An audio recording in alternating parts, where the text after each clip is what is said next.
Hello, welcome back to Steven Shinder reviews in video form, continuing my Planet of the Ape Role series, reviewing the Planet of the Apes films in the lead up to the release of Kingdom of the Planet of the Apes.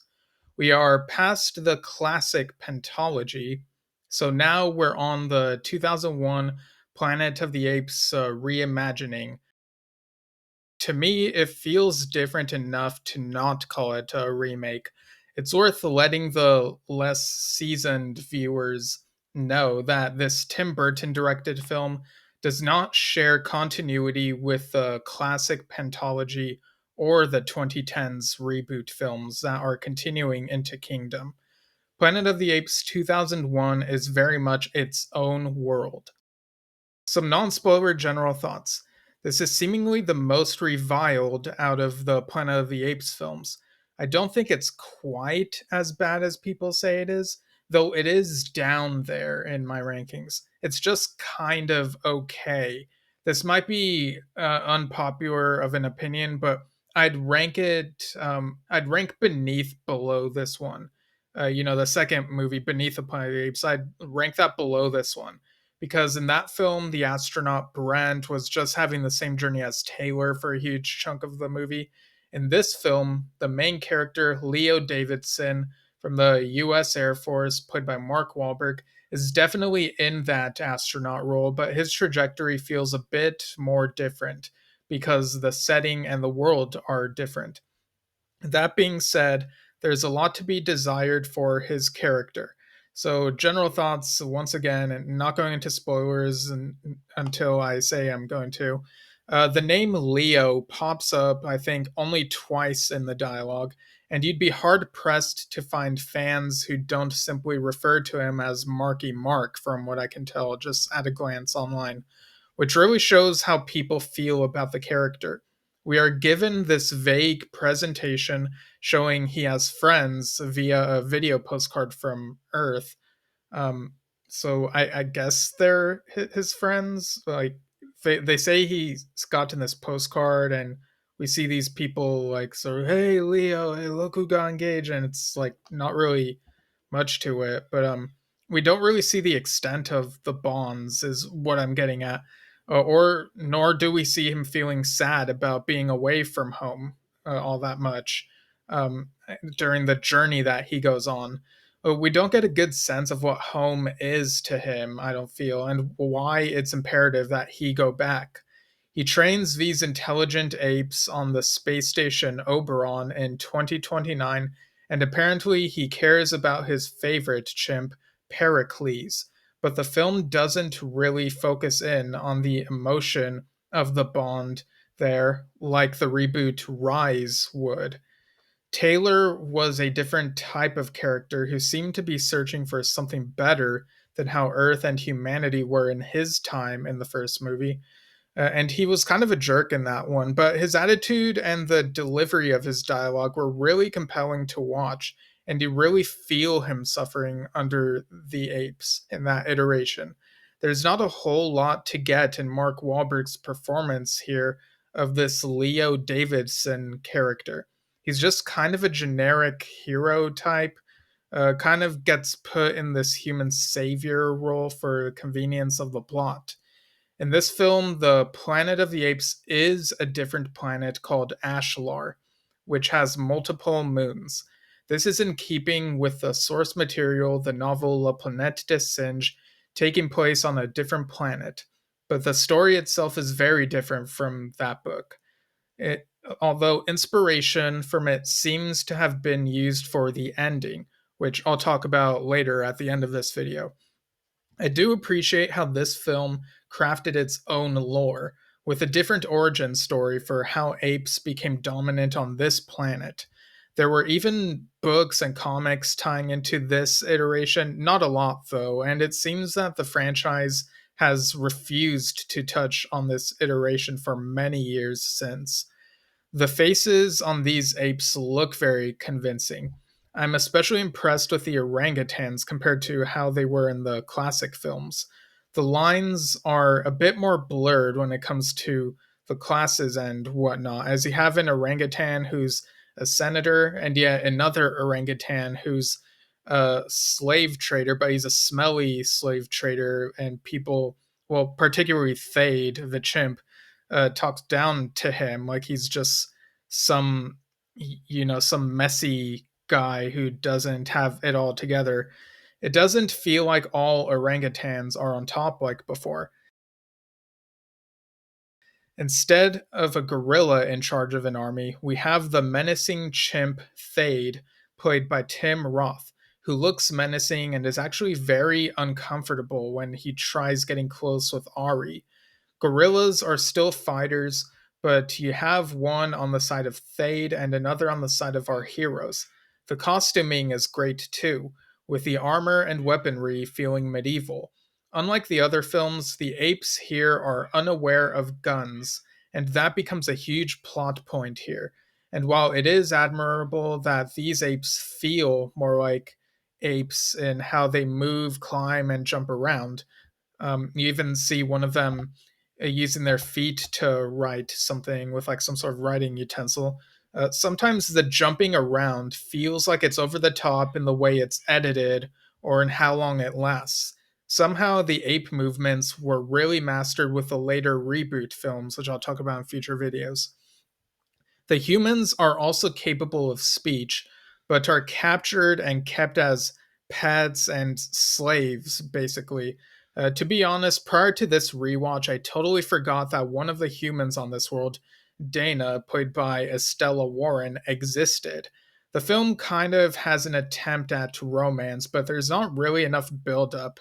And if anything, it feels like the movie was trying to show more chemistry between Leo and the female chimp Ari, who's kind of an activist trying to help out humans.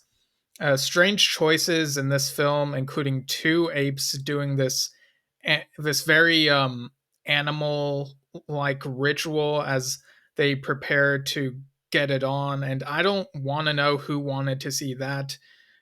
What I'm getting at is this film feels tonally confused at times. You have these moments that feel like they're supposed to be serious because of the music, but some of the ape movements, including the jumping around, feel very over the top or like they're all just showing off. There are interesting speculative ideas, but it doesn't have the feel that I prefer from Apes movies. I prefer my Apes movies to have more philosophy and emotion to them, and it feels like this one didn't convey enough of either of those. That being said, I do think another on screen installment of this iteration would have been worth pursuing. But given how great the reboot films that came later have been, I don't necessarily mourn the loss of a potential sequel to this. I would like for expanded universe materials to revisit this iteration, though, as I feel there would be more freedom than, for example, the comics involving the characters and worlds of the Pentology and the Caesar trilogy. I feel like those comics haven't really been allowed to explore much beyond their confines. Spoilers for the beginning of this film. In the year 2029, the Oberon encounters an electromagnetic storm in its path. It sends out footage from all over history. The chimp Pericles is launched in a pod as a test to see if they can figure out a way through this. And then Leo goes against orders and pilots a pod to go after Pericles. Again, I feel like there's not enough emotion permeating through this sequence of events.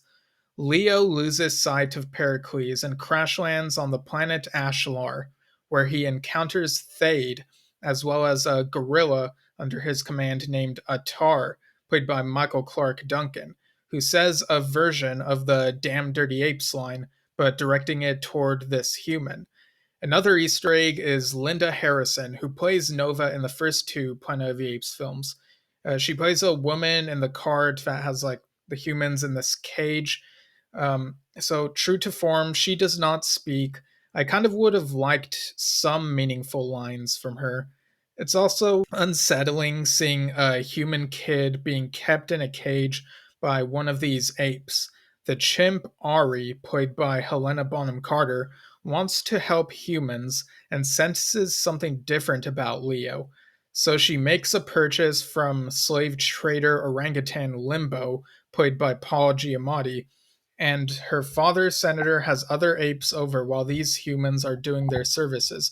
Apparently, orangutan Senator Nato, uh, who has a chimp partner here, the chimp partner is named Nova.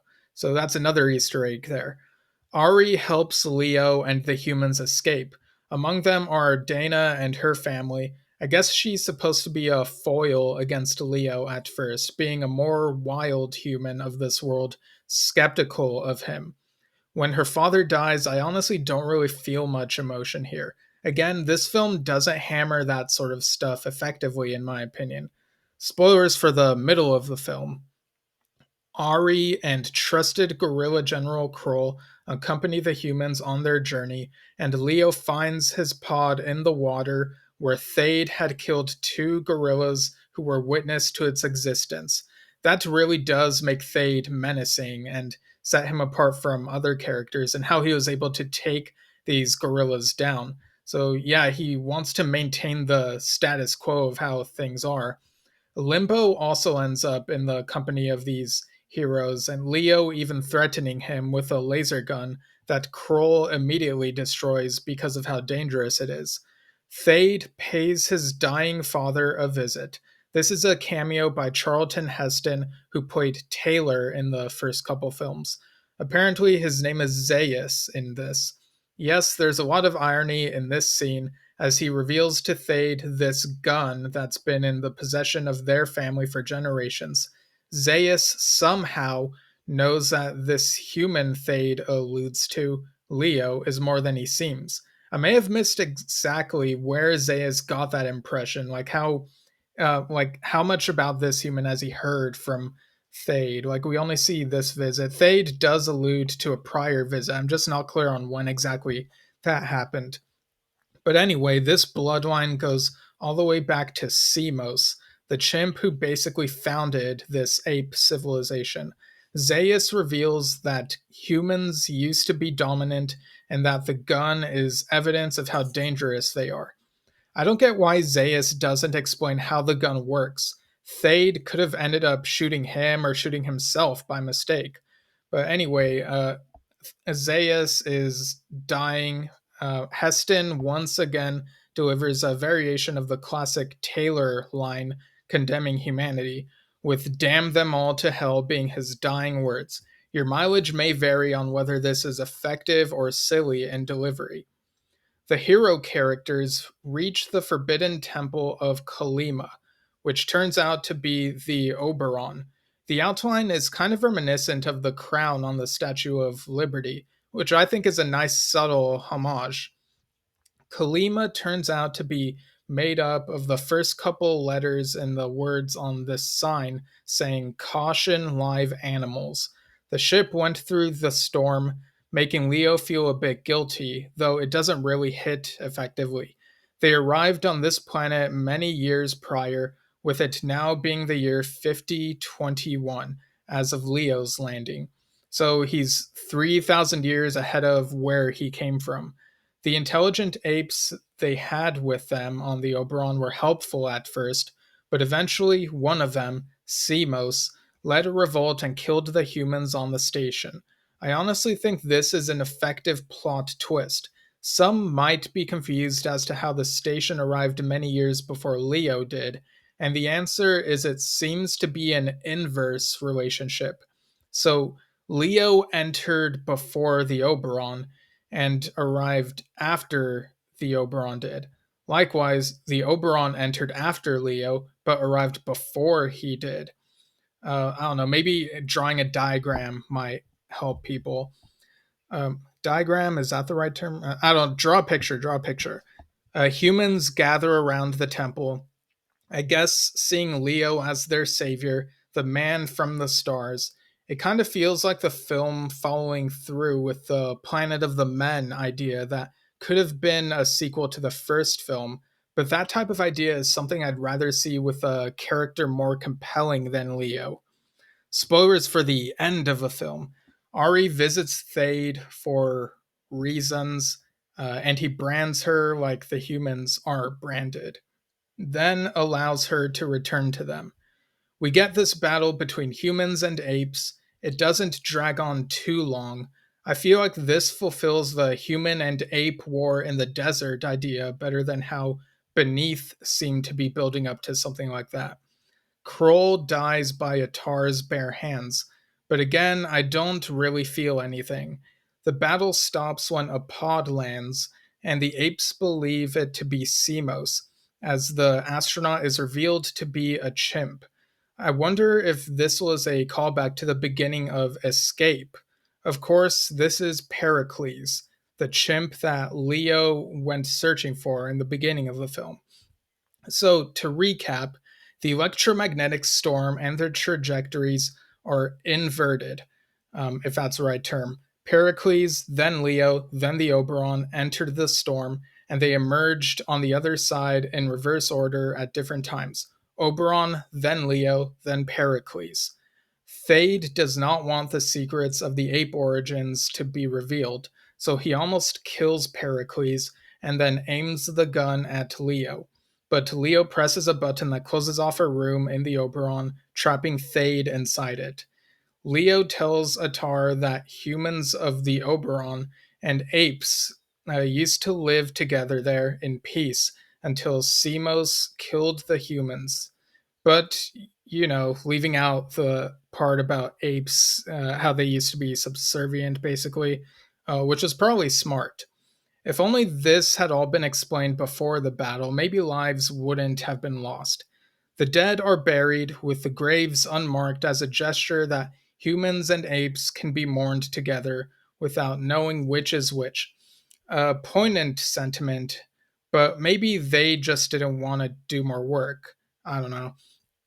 Leo asks Ari to take care of Pericles and shares a kiss with her, and then Dana kisses him kind of out of nowhere with no buildup of any romance, and she hopes he comes back and then runs away out of frame.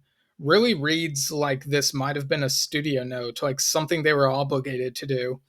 Even though relations between apes and humans seem to have a bright future on this world, Leo needs to use Pericles' pod to go home because, I mean, I guess he cares about the people he knows there.